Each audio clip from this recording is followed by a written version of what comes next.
अस्सलाम वालेकुम। Next topic है जी एयर का, आपका मिडल ईयर। ठीक है, हमने करना है। अब इसे क्वेश्चन हम देखते हैं। क्वेश्चन नंबर 1 है इसका।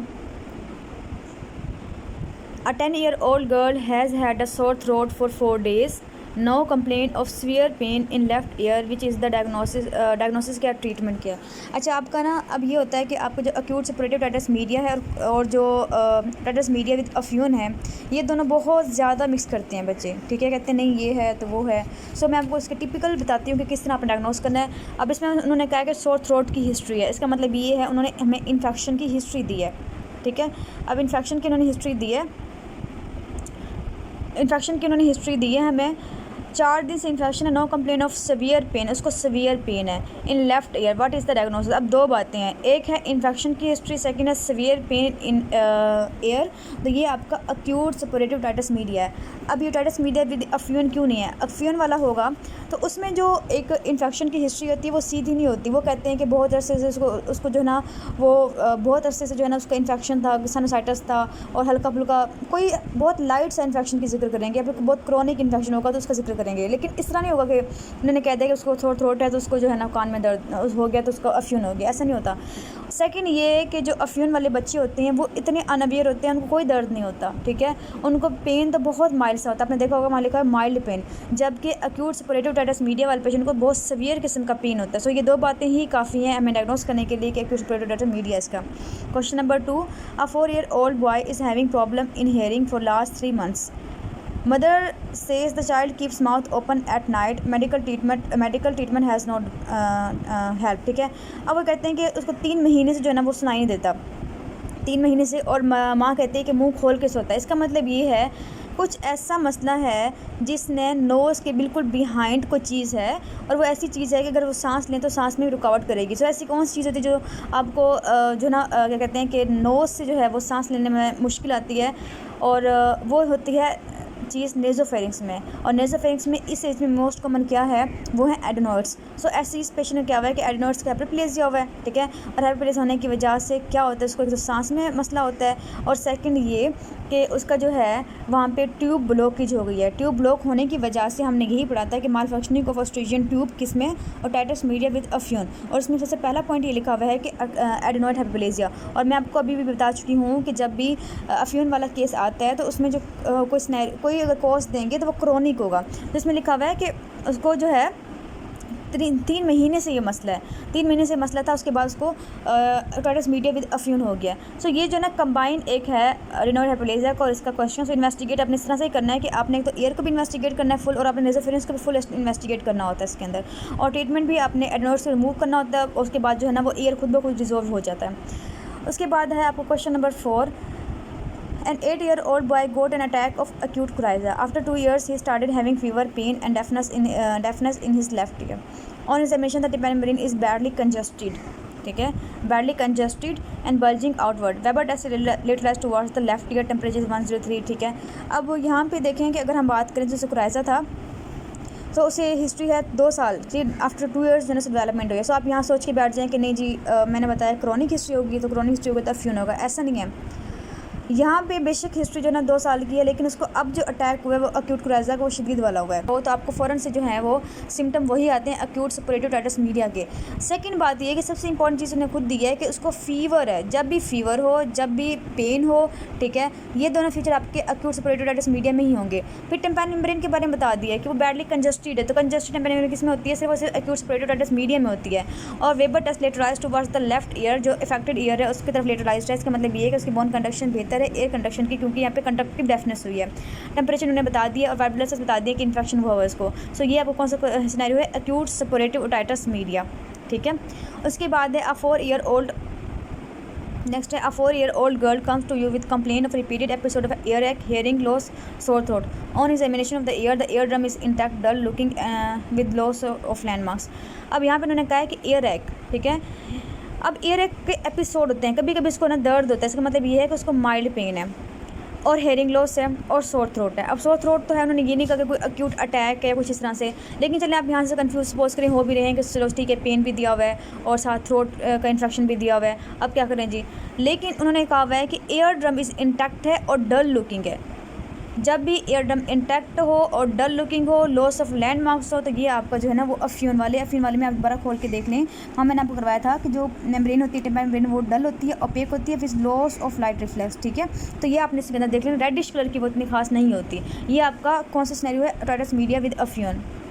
एरेक है लेकिन बहुत माइल्ड सा है। सोर थ्रोट है, नो डाउट कि इसमें इन्फेक्शन की हिस्ट्री होती है, थोड़ी बहुत होती है इन्फेक्शन हिस्ट्री, ठीक है। और रिपीटेड का मतलब ये है कि उसको काफ़ी अर्से से जो है ना ये मसला है, काफ़ी अर्से से जो है ना उसको इन्फेक्शन है थोड़ा। अब है question number 6। A 60-year-old patient with uncontrolled diabetes mellitus present with excruciating pain in left ear for 2 weeks. ये also has a facial palsy। से ये क्वेश्चन जो है ना आपका दिया हुआ है चैप्टर नंबर 8 से दिया हुआ है, जो कि ओटाइटिस मैलिग्नेंट ओटाइटिस एक्सटर्ना दिया हुआ है, ठीक है। उसके बाद है question number 7। A 5-year-old child brought to OPD with complaints of watching television at a loud volume and lack of attention. She has a chronic nasal obstruction। इसको आप chronic हिस्ट्री है इन्फेक्शन की और थोड़ा बहुत इन्फेक्शन है उसको, और साथ ना जब वो टीवी देख रहा है तो उसकी लाउड वॉल्यूम की है, मतलब ये सुनाई कम देता है, उसको कंडक्टिव डेफनेस हो गया है। और examination tympanic brain is dull and bulging. अब टिम्पैनिक ब्रेन इसमें क्या दी हुई है? डल दी हुई है, ठीक है। अच्छा, अब इसमें आप सोच रहे होंगे कि बल्जिंग क्यों दिया? बल्जिंग तो जी हमारा अक्यूट सपोरेटिव ओटाइटिस मीडिया में था। इसमें बल्जिंग उन्होंने कहा था इंटैक्ट होगी, लेकिन बाज़ औक़ात बल्जिंग स्लाइटली आपके बुक में लिखा हुआ है ओटोस्कोपी फाइंडिंग के अंदर, नीचे जाके देखें आप, तो वहाँ लिखा हुआ स्लाइटली बल्जिंग हो सकती है। सो ये कौन सा क्वेश्चन हो? Otitis media with effusion. और वो इतना अनअवेयर है, जब वो टेलीविजन देख रहे उसे पता ही नहीं कि उसे दर्द है भी या नहीं, तो इसलिए इसके अंदर बहुत माइल्ड एयर होगा या फिर बिल्कुल होता ही नहीं है। तो ये आपका अफ्यून वाला है। उसके बाद है question number 8। A 5-year-old child presented with persistent nasal discharge for the last 1 year and now he started feeling decrease in the hearing. Still there is no history of। अब इसमें कोई एयर डिस्चार्ज की history नहीं है, pen नहीं है, fever नहीं है, ठीक है। तो आपको पता है कि और जो है ना उसको नेजल डिस्चार्ज है, काफ़ी अर्से से क्रॉनिक इन्फेक्शन है उसकी, जैसे उसको ना कान में जो है प्रॉब्लम हो गई है। तो इसका मतलब ये है कि ओटाइटिस मीडिया विद अफ्यून है। अच्छा, अगर आप ये सोच रहे हैं ना कि हम क्रोनिक सपोरेटिव ओटाइटिस मीडिया तरफ क्यों नहीं जा रहे हैं, क्रोनिक हिस्ट्री, तो क्रोनिक हिस्ट्री कान की नहीं है, क्रोनिक हिस्ट्री नाक की है, मतलब इन्फेक्शन की क्रोनिक हिस्ट्री है, लेकिन कान में जो प्रेजेंटेशन हुई है वो अब हुई है। सो ये अक्यूट ही है और कौन सी otitis media.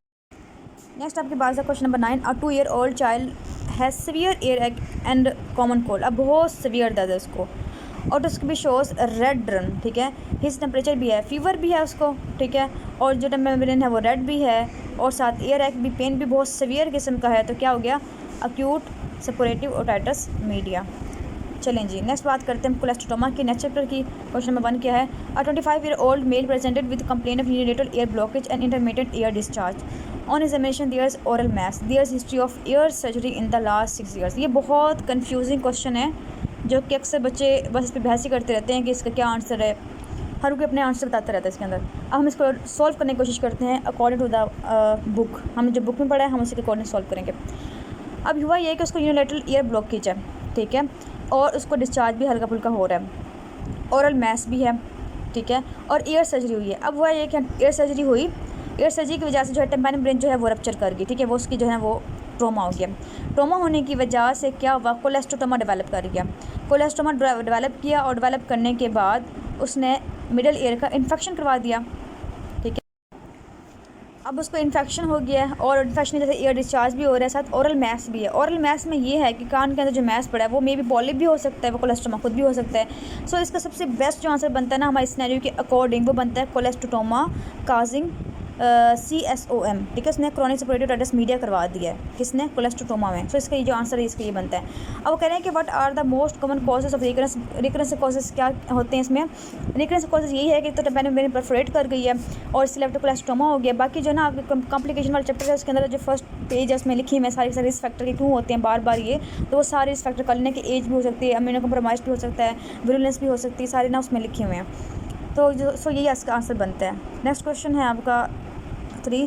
A 25-year-old male patient presented with chronic foul smelling ear discharge from right ear for last 3 years। अब foul smelling ear discharge है, तो यहाँ से मैं कंफर्म हो रहा है कि हम किस तरफ जाना है। On examination he had posterior superior atic perforation। दो चीज़ें आ गई हैं, हमें कंफर्म हो गया कि CSOM है, और कौन सी टाइप है? एटिको एंट्रल टाइप है। एटिको एंट्रल टाइप में क्या आती है? सीवियर किस्म थी, फॉल स्मेलिंग एयर डिस्चार्ज थी, और पोस्टीरियर सुपीरियर एटिक परफोरेशन होती है, तो इसमें तो कोई मसला ही नहीं है हमारा। अच्छा, उसके बाद है हमारा question number 4। A 20-year-old male is having discharge after years since childhood, ठीक है। The air discharges. अब अच्छा एक बात याद रखनी है कि इसमें ना जो ड्यूरेशन होती है वो बहुत इंपॉर्टेंट होती है। पिछले वाले क्वेश्चन में थी लास्ट 3 years, मतलब क्रॉनिक है, इसमें सिंस चाइल्डहुड मतलब क्रॉनिक है। The ear discharge foul smelling is scattered in amount and at times blood stain. He has been brought in the emergency room with alter state of consciousness. अब इसकी जो है इतने अरसे से उसको एयर डिस्चार्ज था। एयर डिस्चार्ज मतलब इसका मतलब ये कि CSO में हो गया। फाउल स्मेलिंग की बात कर लिए तो हमने कह दिया कि हमारा एटिकोएंट्रल टाइप है, क्योंकि उसमें फाउल स्मेलिंग थी और स्कैंटी थी, क्योंकि जब भी फाउल स्मेलिंग होती है तो मतलब ये वो डिस्ट्रक्शन करवा रहा है, उसमें कोलेस्ट्रोमा बन गया। सो ये आपके अल्टर स्टेट ऑफ कॉन्शियसनेस का मतलब ये है कि ऐसे पेशेंट को जो है इनर ईयर का मसला होता है तो वो बैलेंस मेंटेन नहीं कर सकते और बट्टाइको वगैरह भी इनको हो सकता है। सो ये हमारा जो है ना एटिकोएंट्रल टाइप है। नेक्स्ट क्वेश्चन है आपका question number 6।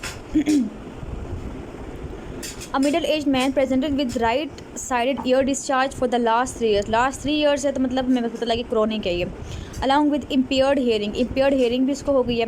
Sometimes he experienced spells of vertigo। देखिए vertigo spells होते हैं उसको, which last for few minutes. Otoscopic examination revealed smooth surface mass in the external auditory meatus. Pure tone audiometry showed mixed type deafness।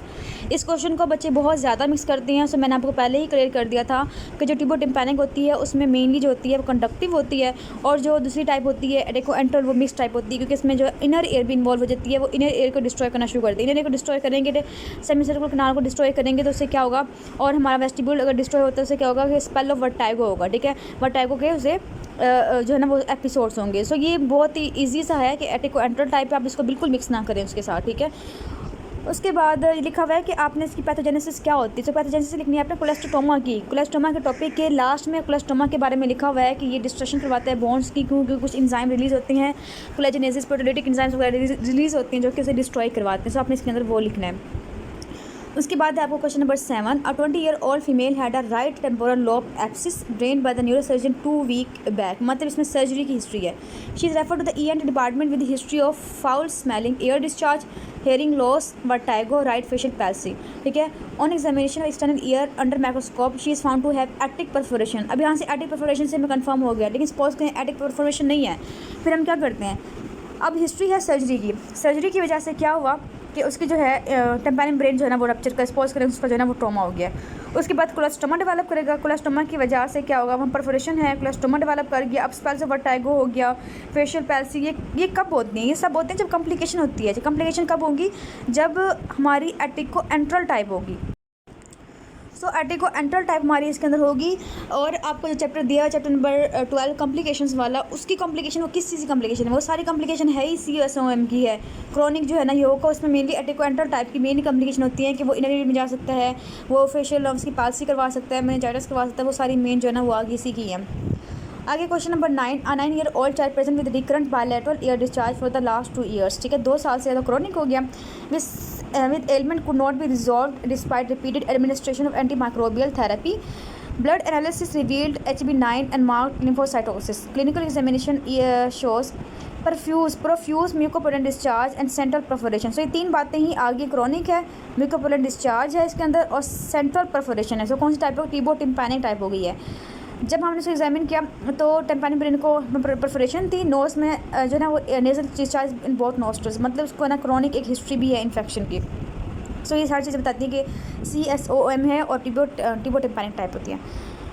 10 middle age man present with unilateral year discharge for the last 2 years। ठीक है, chronic and previous antimicrobial treatment by local doctor provide useless in resolving the symptoms completely. Otoscopic examination revealed atic perforation with granulation around discharge that was thick, scanty and false. ये सारे जो feature हैं ये हमारे एटिकोएंट्रल type के हैं। अब इसमें लिखा हुआ है what are the various theories for genesis of this pathology. ये आपकी थ्योरीज किसकी आएंगी, कोलेस्ट्रोमा की थ्योरीज आएंगी, और आपकी पैथोलॉजी भी उसी की लिखेंगे। उसके बाद है question number 11। Describe the clinical features. अब उसके बाद है ख़त्म हो गए क्वेश्चन इसके। नेक्स्ट है कॉम्प्लिकेशन क्वेश्चन कौन कौन से हैं वो मैंने बता भी दिए थे आपको, लेकिन फिर हम कर भी लेते हैं इसमें। A 9-year-old boy is brought to ENT emergency room with complaint of sudden onset of fever and pain in neck. Fever है, पेन इन नेक है। Examination reviews torticollis and a tender swelling behind the mandible. He also has associated history of air discharge since childhood. बचपन से उसको जो है ना वो क्या है, डिस्चार्ज हो रहा है। ठीक है, एयर से डिस्चार्ज हुआ। डिस्चार्ज के बाद क्या हुआ है, टेंडर स्वेलिंग हुई बिहाइंड द मैंडिबल। ठीक है, मैंडिबल के बिल्कुल पीछे यहाँ पे नीचे की तरफ जो है ना वो स्वेलिंग हुई है और टॉर्टिकोलस डेवलप हुआ है। इसका मतलब ये है कि एयर का इन्फेक्शन जो है ना वो स्प्रेड कर गया, उसने कॉम्प्लिकेशन करवाई है। कॉम्प्लिकेशन कौन सी करवाई है, मैस्टोडाइटिस करवाई है। मैस्टोडाइटिस तो होगी, लेकिन उसके बाद उसका एप्सिस बन गया। एप्सिस जो है वो कौन सा बना है, ऐसा एब्सिस जो कि बिल्कुल मैंडिबल बिहाइंड द मैंडिबल होगा या नेक के रीजन पे होता है, वो कौन सा होता है? वो होता है बिजोल्ड एब्सिस होता है। और बिजोल्ड एब्सिस में लिखा हुआ है कि टॉर्टिकोलस भी होगा और इसके अलावा फीवर भी होगा, पेन इन नेक भी होगी। सो ये आपने इस तरह डायग्नोस करना है। जब भी आपने CSOM का जो है ना देखना है, उसमें लाजमी देखना है कि वो कॉम्प्लिकेशन की तरफ तो नहीं जा रहा। तो कॉम्प्लिकेशन अगर जा रहा है तो अपने कॉम्प्लिकेशन को मैंशन करना होता है। नेक्स्ट क्वेश्चन है आपका जी, question number 4। A 45-year-old diabetic patient complain of earache examination showed mastocytitis after several course of antibiotics. She developed symptoms and signs of ear infection again and again. सो ये वही है आपका, इसमें क्या ट्रीटमेंट प्लान करेंगे आप। क्वेश्चन नंबर 5 है। A 40-year-old male long standing left sided ear discharge for last 2 days। पहले इसको काफ़ी अर्से से डिस्चार्ज है, अब 2 दिन से क्या हुआ है? He complains of severe pain with vomiting. He cannot bend his neck without pain. White cell count is 4000. अब एयर का इन्फेक्शन था, उसने क्या करवाया? उसने ब्रेन तक पहुंच गया, ब्रेन में जाकर उसने मेनिंजाइटिस करवा दी। मेनिंजाइटिस जैसे उससे वॉमिटिंग भी हो रही है और उसकी नेक स्टिफनेस भी हो गई है और नेक मूव करने से उसकी पेन होती है। सो ये आपका मेनिंजाइटिस का क्वेश्चन है। उसके बाद है क्वेश्चन नंबर आपका 6। जिसमें क्या है? 7-year-old child who had chronically discharged left ear developed otalgia. कान में दर्द है, retroauricular tender swelling with pinna protruded outward and forward, how will you manage? अब ये किसका? ये मेनली जो है ना, ये आपका मैस्टोडाइटिस का क्वेश्चन है कि उसको पहले ईयर में मसला था, उसके बाद उसके पीछे। अब जब मैस्टोडाइटिस देखेंगे तो वहाँ पे आपने नोट करना कि वहाँ पे डायग्राम बनी हुई, जिसमें उसकी जो पिना है वो प्रोट्रूडेड आउटवर्ड एंड फॉरवर्ड है। सही है। एक हमने पढ़ा था इस तरह की कंडीशन किसमें थी? फ्रंकल्स में थी। सेकंड जो है कंडीशन इसके अंदर है। सो ये आपने इसके अंदर याद रखना है।